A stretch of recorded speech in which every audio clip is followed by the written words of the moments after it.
Hi, and welcome to today's SME Business Podcast. Your host, Mark, will be joining you to interview a founder of an SME business each week, highlighting lessons learned and revealing insights. Listen and learn each week on how to get and stay ahead.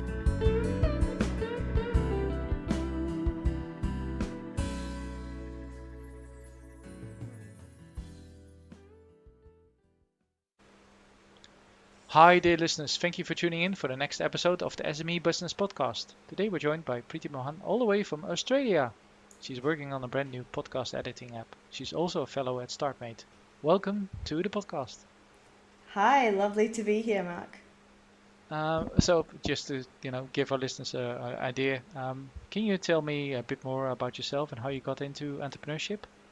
Yeah, sure. So the last 12 years, I've actually been a marketer, and I've worked for large corporates like Samsung, Intercontinental Hotels Group, and Google. And actually, the epiphany moment came when I was at Google. I felt like I was doing some amazing, incredible projects, but I felt like in the large scheme of things, I was a drop in the ocean. And entrepreneurship is something that has been very close to my heart, and something I've always wanted to try out. And as fate would have it, I got the opportunity to join the Antler Startup Accelerator program in January this year. And then I got the opportunity to dive headfirst into the world of startups, and kind of fell in love with it. It's interesting you mentioned you felt like you were doing brilliant work, but then it was a drop in the ocean. I think a lot of entrepreneurs have been there where before they were running their own business, if they were employed, they were doing stuff that they felt was like a massive impact, but because of the larger organization, it didn't necessarily have the same recognition. So you go like, oh yeah, not like if I do it myself, then I am more effective, and then I'm more able to steer where I'm going and such. Well, if you're part of a large organization, of course you're working towards let's say organizational objectives, which might be different from your own personal ones. And I think the other motivation for me was actually to enable more jobs in the ecosystem. Yes. Because I've always had this philosophy, right? Like, rather than giving people money to support or whatever, I really believe in enabling them by creating lifestyles that support them. And part of that is actually like creating more jobs for the ecosystem. So that is also a huge motivation and driver for me. Yeah, because of course, it is also up to entrepreneurs to like create new jobs, and we need new small businesses that end up growing and growing and growing, so they become the Googles of the future. That kind of thing. Exactly. And that's what we need. And also, you might have heard of this statistic as well, where it was like a lot of the larger organizations that used to be basically on the New York Stock Exchange and such. A lot of them are no longer around because they might be around for now 50, 60, 70 years. But a lot of them, they end up not being able to innovate enough, if you will. And then they end up going away, being replaced by something else. And then that's why it's important that new businesses are being started, because just from an economic perspective already, we need the new large businesses of tomorrow, if you will. That's right, exactly.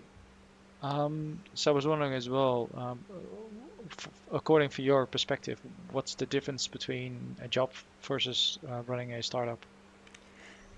Yeah, so there are so many differences between a corporate job and running a startup. So in a corporate job, as I said, like, you might be doing some incredible stuff unless you're actually super high up in the ladder. The impact is quite minimal. But I think it's beyond that, actually. So in a corporate job, you're actually told to focus on a vertical, focus on a specific skill, hone into that, and do that really well. And I think that is sage advice if you are going to stick to the worlds of corporate. And also, even though the growth mindset and innovative thinking is encouraged in the corporate world, I feel like it's not celebrated as much as it's encouraged. The startup world is quite different. So in the startup world, it's quite the opposite. So you, especially as a founder, you have to be the jack of all trades, if possible, the master of all trades. And also, you're encouraged to actually understand stuff about industries you've never worked in and to go deeper and continuously learn. And it is a true embodiment of the growth mindset, and it's a true celebration of that as well. Yeah, it's like especially when you're starting, as a founder, you're doing a thing. You're wearing so many hats that you could probably start a hat shop. Oh, absolutely. You should see my Yeah, shelf.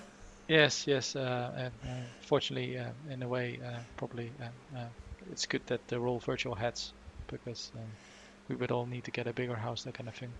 Um, Exactly. but yeah, it's interesting how many things you have to do, and yeah, like you said, the impact. If you're performing a specific function, yeah, it's only you about you doing that specific function well, and that's all the remit you get basically. While as a founder, because you're wearing so many hats, the impact is much bigger because then, yeah, all your various efforts come together to create a snowball, if you will.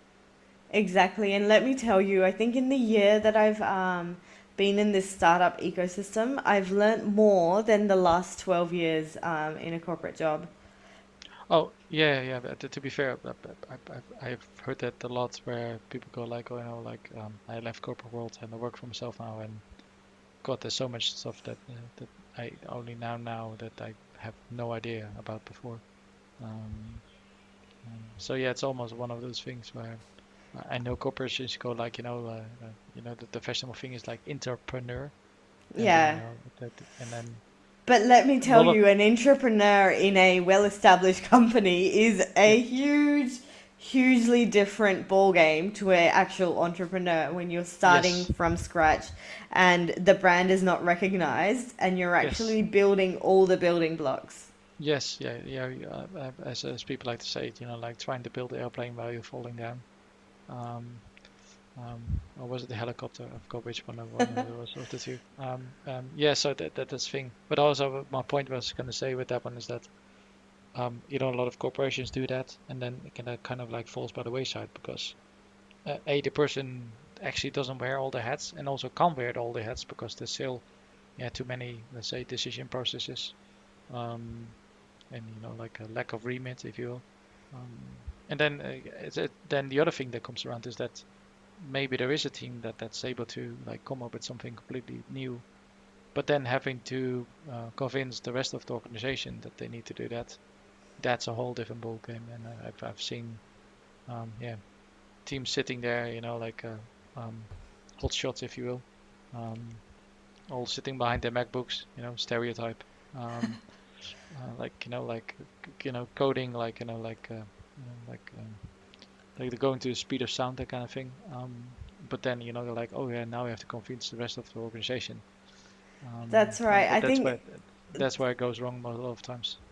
you're absolutely right. I think matrixed organizations means there's a lot of stakeholders with input, which Yes, means by default your speed to market is hugely stretched. yes, And I mean, I think it's fine. Having been in a corporate world, that is the way corporates need to operate. Even in corporates that have been fairly agile, I think that yes, rigor is needed just because of the stakes involved. yes.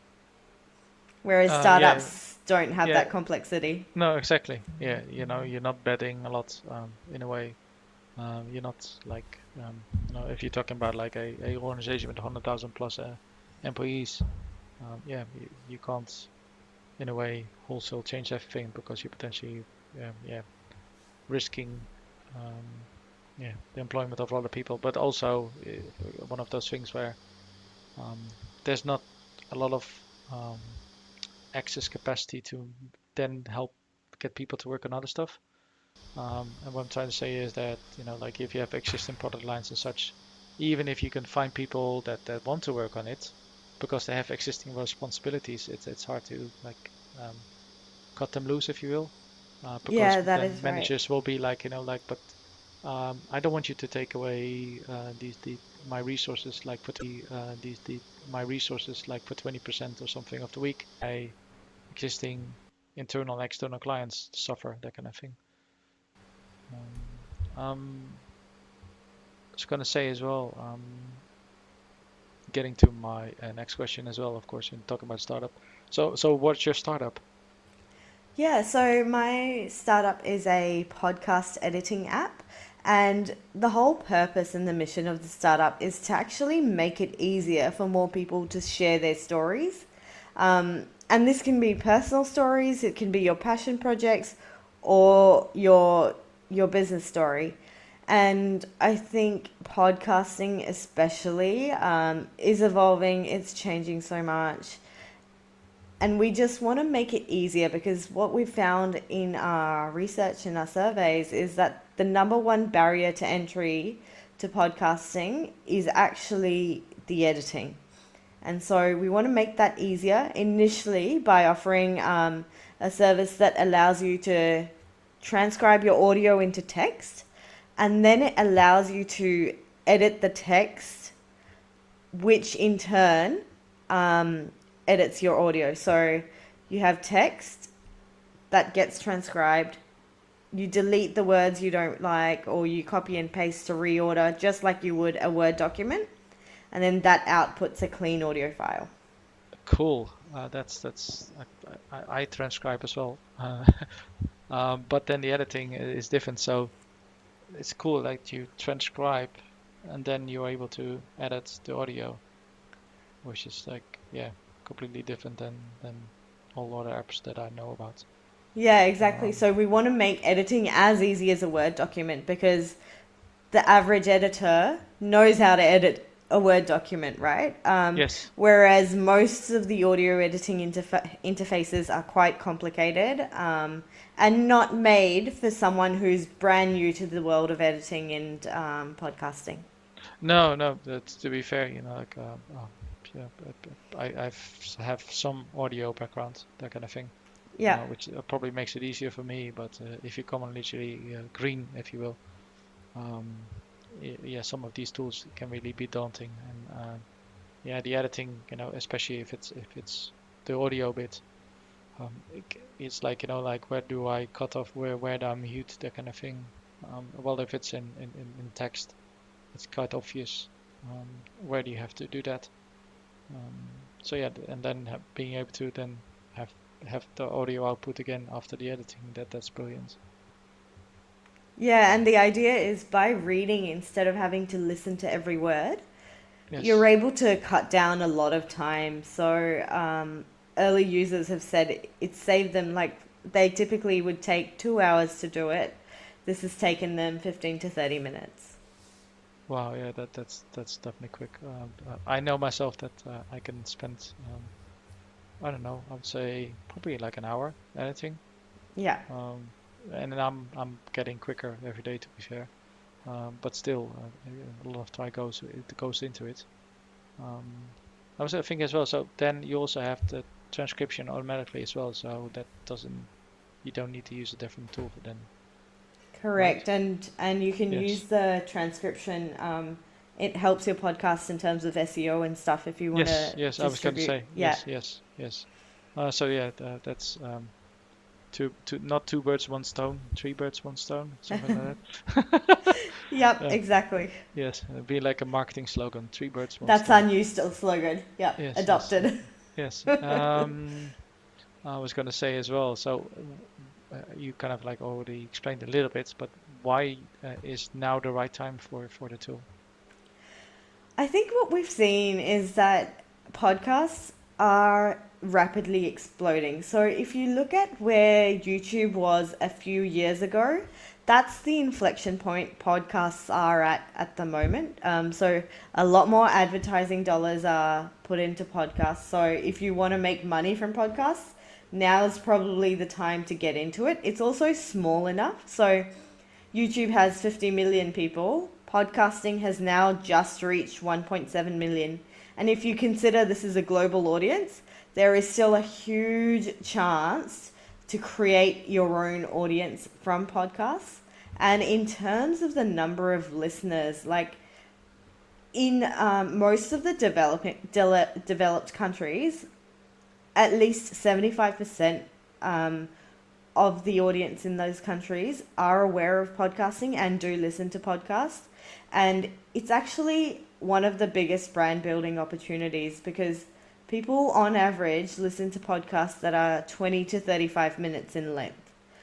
So instead of having an ad that's 15 seconds or whatever, you actually have the opportunity to engage and keep someone's attention for 20 to 35 minutes, if not more.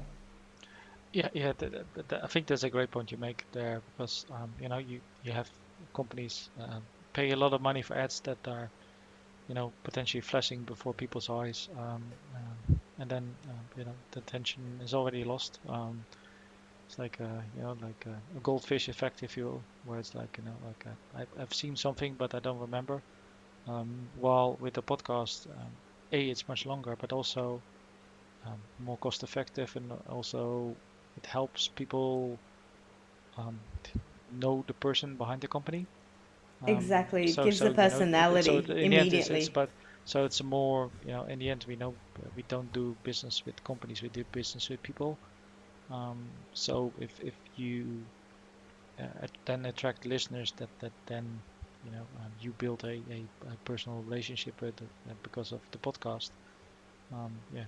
Then you end up in a situation where you can just create inbound leads, because people start trusting you because they can see and well, not see, but they can hear you in the podcast, and then how you are as a human, basically. Exactly. And actually, one other thing is like if you can do a YouTube channel, by all means, do try to do a YouTube channel. But editing a video versus an audio is so different. And Yes. the editing difficulty actually becomes almost tenfold the minute you add any visual elements to it. Yes, YouTube, that's a whole different thing. It's one thing doing a thumbnail, which is already an art in itself. But Yes. with YouTube, if you don't do the thumbnails right, then you can kind of like already forget it in a way. Unless you're, like Oprah Winfrey or something where it doesn't matter what you post, that kind of thing. Exactly. It Um, depends on your resources, but yeah, if you want to get your word out there and your brand out there, like I think podcasting is kind of the brilliant intermediate way to do it. yeah. And then, like you Yeah. said, the SEO of transcribing, which I do myself. Um, Yes. but yeah, I'm using actually a different tool for that. So yeah, this is already brilliant because it cuts down on expenses that way as well.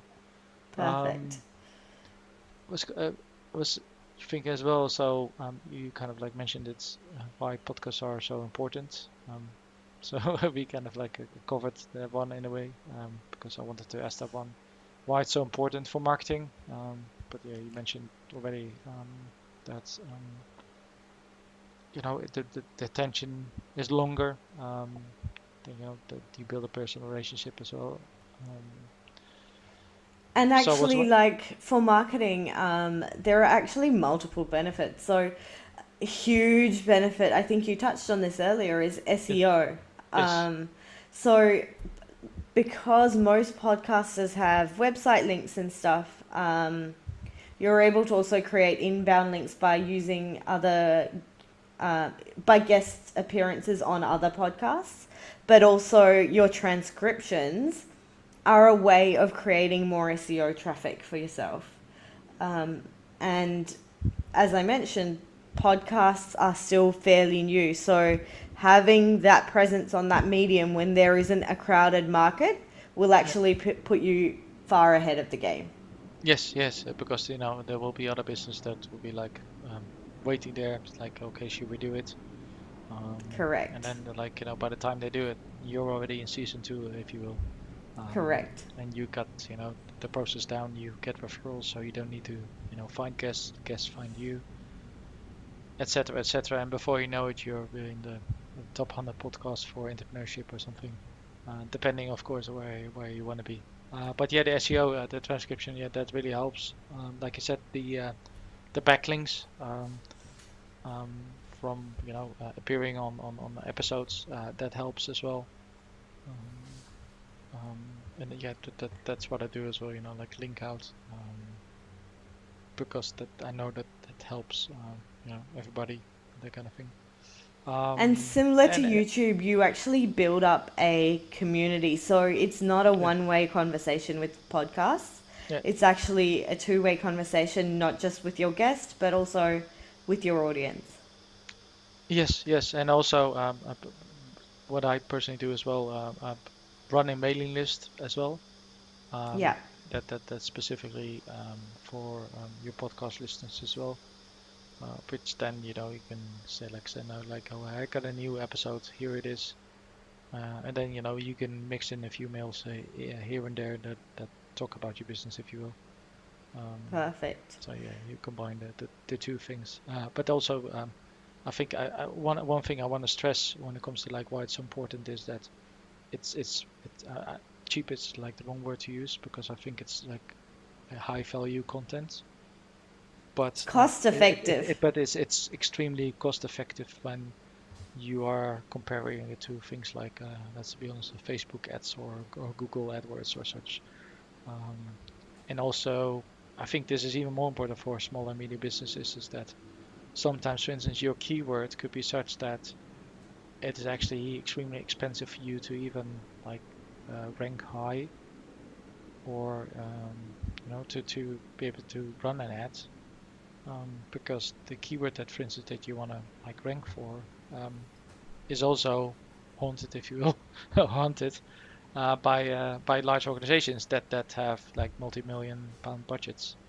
And in the podcast space, yeah, that is less of an issue, because if you have, the right content, quote unquote, it doesn't matter who you are, basically, because yeah, you will build a following.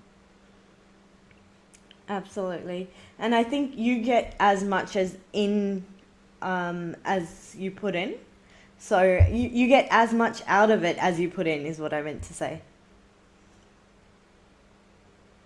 Yes, So the yeah. So, more, but yeah, yeah, because, of course, if one of the things is like, if you guys go like, like, this person, like, I was in this podcast, that, hey, that's a, an inbound link, if you will. Um, but it's also, building your reputation. Like, if you have like, I don't know, let's say, 25 guests on a year, that's 25 people that potentially spread, positive information about you, and basically act like a testimonial, if you will. Um, and then that all adds up, because these 25 people talk, let's say, to 10 people each. That's already 250 people reached, and yeah, absolutely. and then that's how it goes. And before you know it, Elon Musk will be calling you and be like, hey, we need to be best buddies or something. Absolutely. That's how it always works. Exactly.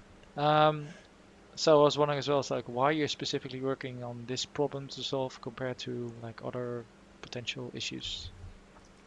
Yeah, so having been a marketer, I've actually created over 33,000 pieces of content. That's audio and video. But every single time I've created this content, I've had to transcribe it separately and then like look at the stamps, look at the text, and then I've had to put it into an editing app or worked with an agency to do the editing. And then there's been a collaboration element to it as well.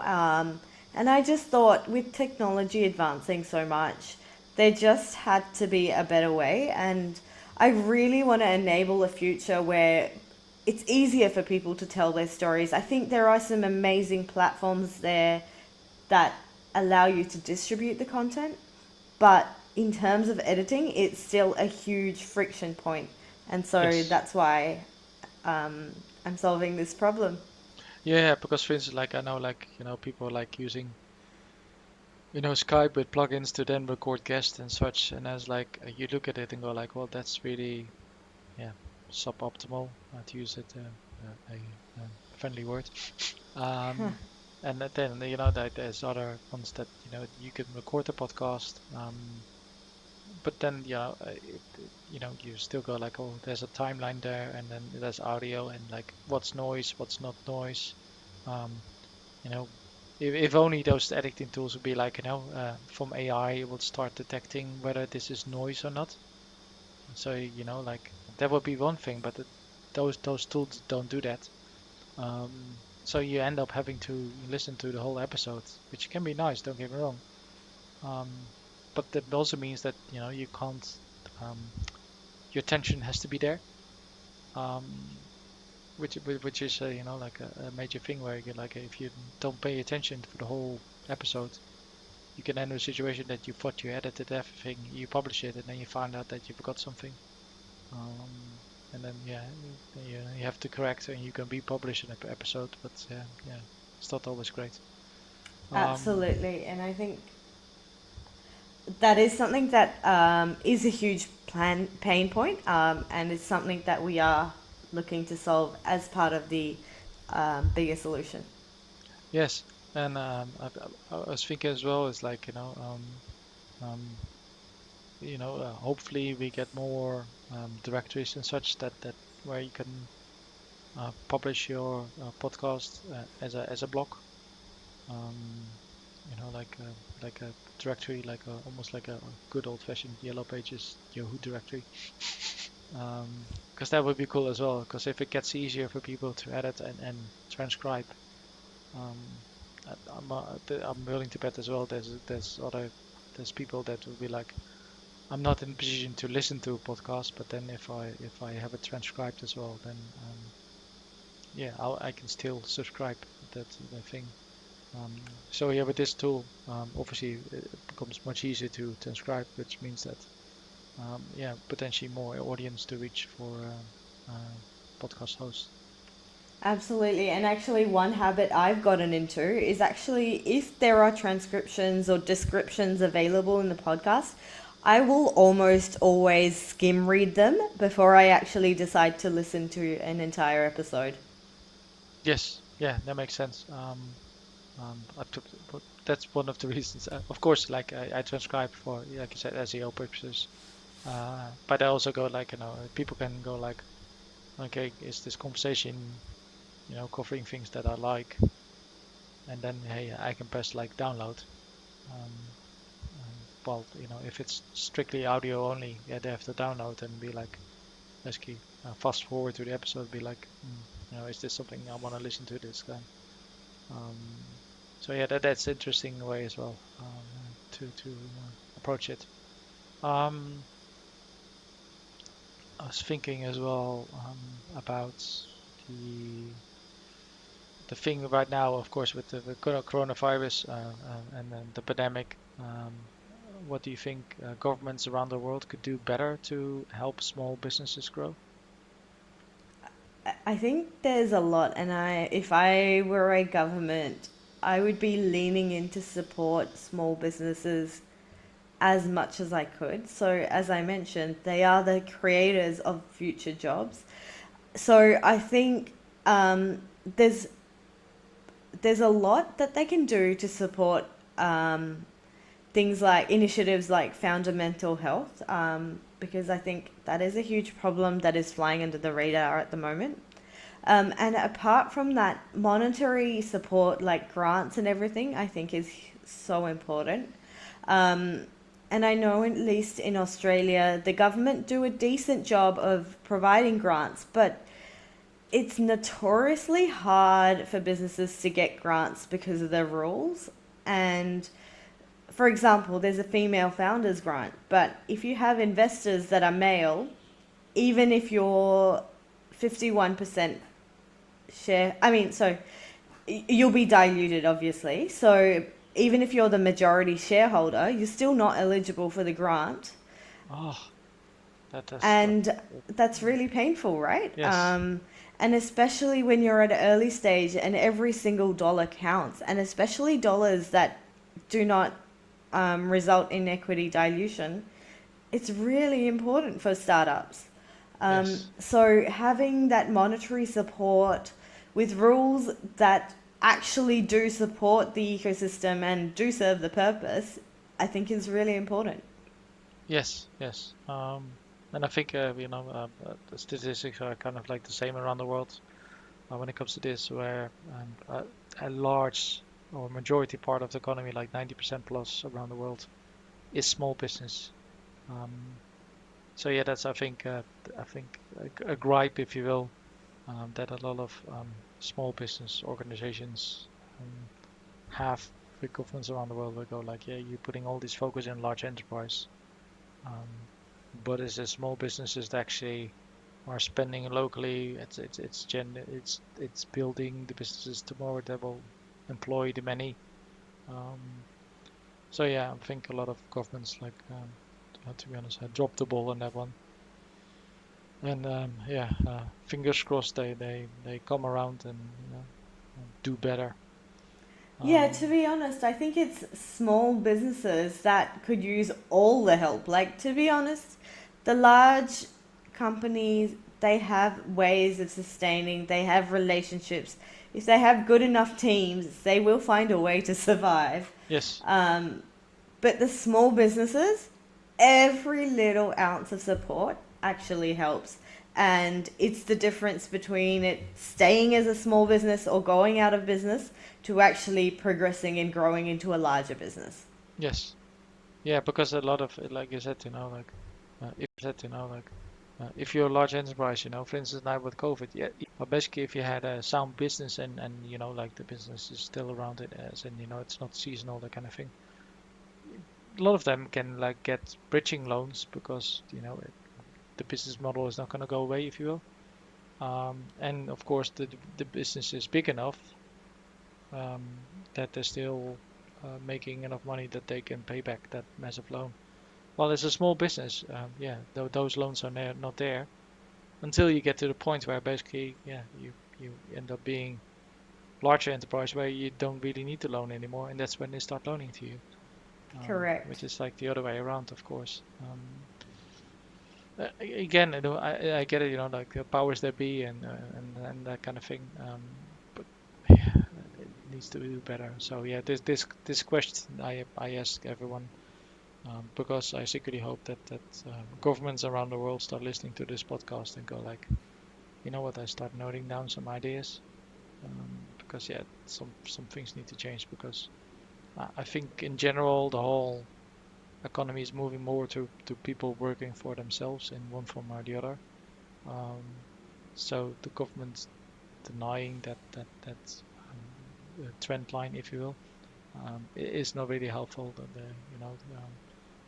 For instance, like UK, they keep talking like find jobs, find jobs, find jobs. Well, actually, there's so much self-employment, um, and that's not going to go back in the bottle, if you will, that genie has spilled.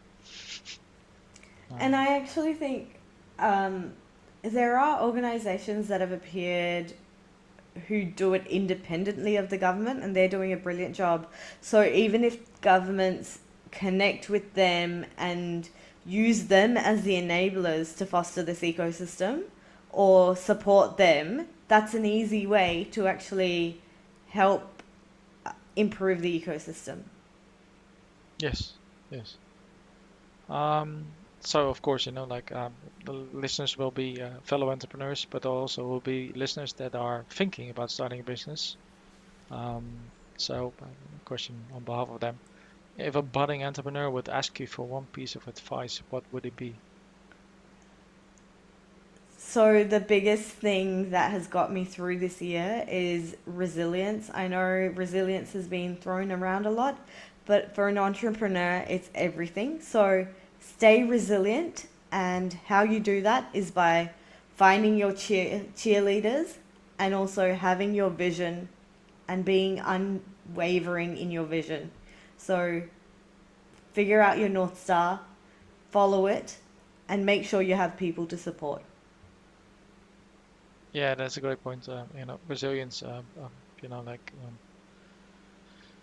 keep going in a direction. Like don't stop at that first bumps. It's I'm not saying it's easy like to walk away, but it's easy to think like like this is not the right time. This is not gonna work. Um, but yeah, you have to like keep pushing. And I think like you mentioned before that the mental health as well. It's important for founders to also work on their mental health, meditate and such. Um, and work out if you can. If gyms are not closed wherever you are, if the gyms are closed, then work out at home or outdoors. Um, I absolutely recommend yoga because it's kind of meditation and exercise all in one. And the yes, breathing from yoga actually, that's how I start my day, even if it's like 5 minutes. yes, But it just helps set me on the right path, even if I'm having a very difficult day. It yes, helps ground me and give me a a fresh mind to yes, tackle the day. yes, yeah, yeah. Yoga is a very excellent thing. I used to do like Pilates as well, which I don't do anymore. That's a different story. Uh, but yeah, I meditate daily, which is very important because, like I said, it helps you like get in the right mindset, if you will, to attack the day. Um, so a bit of a fun question: if you had a magic wand, what would you want to make happen? So, something I really want to do in the long term is create a entirely new school. And the premise of the school would be supporting um, all sorts of students. So I think it is important to learn like your basics, maths, science, English, etc., like or whatever language. But I actually think schools need to do a lot more in terms of focusing on students' strengths and actually fostering them, because even as an adult you can actually grow up and not realize what your strengths are. So the sooner those strengths are identified and developed, I think it'll create an entire ecosystem of more confident high achievers, and high achievers in every single category, not just specific to the ones where there are bias. And by bias, I mean the ones like, especially, for example, myself, and I'm not saying my parents did this at all because they didn't, but like Indians are known to become either doctors or lawyers or engineers. And I think there's so much out there that you can become these days. Yeah, So having that confidence and having the nurturing at a young age to help you develop your skills and really grow into your strengths will create an entirely amazing new future. yeah, and I think it's a great point. We tend to like the school system is like almost like trying to put people in the mold, if you will. Um, and I think like one of the things that I personally like as well is like teaching entrepreneurship earlier on. Um, you could say we don't teach it at all, but that's a different point. um, A- Absolutely, and but also yeah, like life skills, right? yeah, and Because then there are so many things like basic communication and empathy and all of these things that I think are so important, but never get formally taught, which no, means no, only a partial part of the world does those things well. yes, and then if you come from the right backgrounds, then you get taught those things early on. If you don't, then Exactly. it'll be like just get a job, which is not as straightforward as it was like 20, 30 years ago, where yes, you would just get a job and that would be done, and you work until your retirement and get a nice fine salary pension, and um, that the world has changed, so that needs to change as well. And I think there's lots of kids sitting in high schools around the world that are um, entrepreneurs, but they don't know it yet. But if they don't get Correct, exactly. stimulated, then yeah, that's a problem because we need those people. We need. Um, I know it's like easy to say, like use a buzzword like diversity as such, but we need diversity in entrepreneurs. We need people to start businesses coming from neighborhoods where um, that's not the norm currently. We need better representation. We need people to go like if they look at Shark Tank, Dragon's Den, or whatever it's called, depending on which part of the world you're in. We need people to go like like hey, that guy. Yeah, oh, I know him. He's like from my town, that kind of thing. Um, because yeah, there's going to be lots of people with brilliant ideas, but they don't necessarily have the right environment for them to like step into their power. So yeah, Exactly. that really needs to change. And I think it's not just entrepreneurship. If you actually think about the arts and things like that, like there could be a whole generation of new movie makers Yes. or like these days YouTube creators, podcast creators and things like that.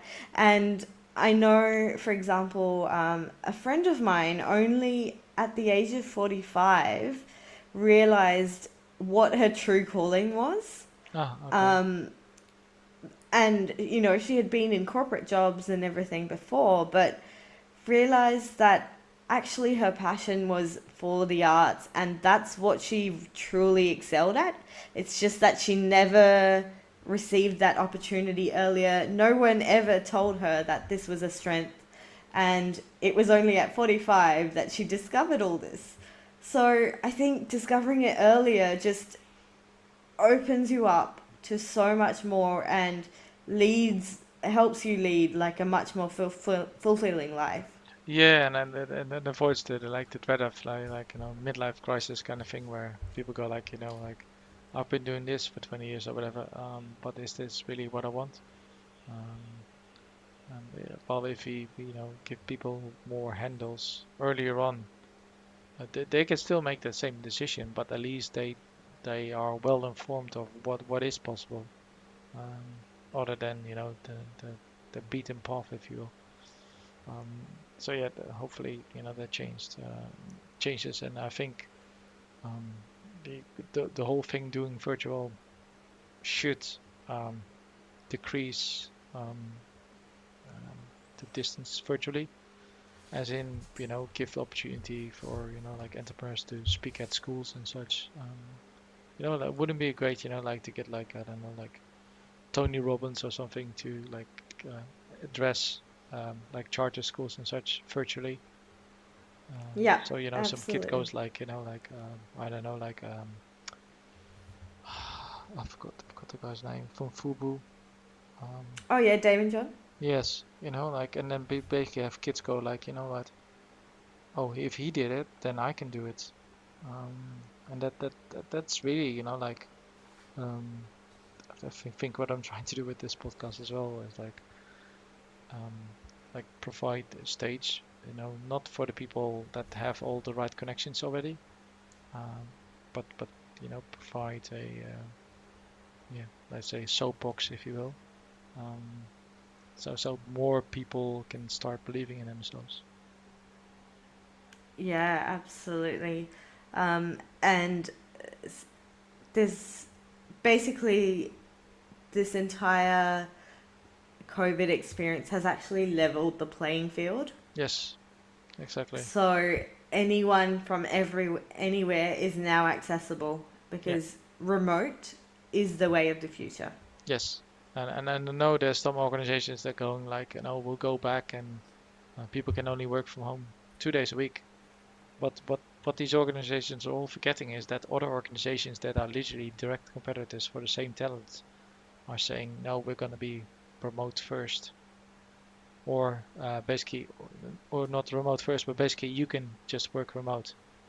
Um, so this simple market dynamics, if you're in a marketplace and four of your major competitors are all offering remote-only positions, then guess what? You can say that you want people to come in for 2 days a week, but at one point you will have to budge because you will miss out on people um, that don't want to or can't for some reason or the other, or you miss out even on talent that because of where you're based, um, they would never to decide to up sticks, if you will. Um, well, if you operate on a remote basis, yeah, you can access talent that you would have never had access to before. Absolutely. So yeah, that's my hope. Where yes, there might be some displacement, and I get the worry. But it also means that entrepreneurs in the countries where startup ecosystems are not as robust because of the virtual world decreasing the distance to market, if you will. It should become easier for other companies to start, and that's what my hope is. Let's like get like lots of entrepreneurs in Africa come up with products and such, and bring them to U.S. markets and to European markets and such, and then grow from within, and then have people go like, hey, he did it, so I can do it, and then you get a snowball effect. Absolutely. I was going to say as well, so how can people get in touch with you? So the best way is probably to reach out through LinkedIn. So Preethi Mohan, and I'm sure you'll put in a link afterwards, Yes, I will. Yeah. as well as Twitter. Yes. I was going to say, trying to think. Sometimes I do an impromptu question. Sure. Yes. I was going to say, yeah, this is a question that I like asking as well. It is almost at the end of the year. What are your plans for 2021, Oh, business-wise? 2021 is when we'll actually do our product launch, which is exciting. So it should hopefully be a big year. And it's really about hustling and scaling up for us. Yes. And yeah, before you know it, you'll have a big headquarters, and people will be like, "Oh yeah, have you heard about this one? Like, why are you not using it yet?" Joe Rogan will reach out and be like, I need to use it, and you can be like, "No, Joe, if you want it, you have to pay for the VIP plan or something like that." I love the way you think, and certainly hope that that's where we are Yeah, next no, year. you have to visualize all this stuff and be like, literally, Completely. exactly, and then you'll make it happen. And to be fair, three birds, one stone. Keep that one in, because people will be like, no, it's two birds, one stone, and then you'll be like, no, and actually, in this case, it's three birds, one stone. Absolutely. Thank you for your time, and Thank you for it was a having me. pleasure. I hope you had fun. For the listeners at home, in the ocean, on a tropical island, on a cruise ship, or maybe not a cruise ship right now, somewhere sun, maybe on North Pole if you like the cold. If you're on a space station, do let me know. I can do a shout out, because my daughter would like to be an astronaut, so personal highlight there. Highlight high in the sky. Okay, really crappy dad joke. But anyway, thank you all for listening, and I'll talk to you with the next episode. Thank you. Thank you for tuning in this episode. I hope you enjoyed the show, and I look forward to having you tune in again next episode. See you next time.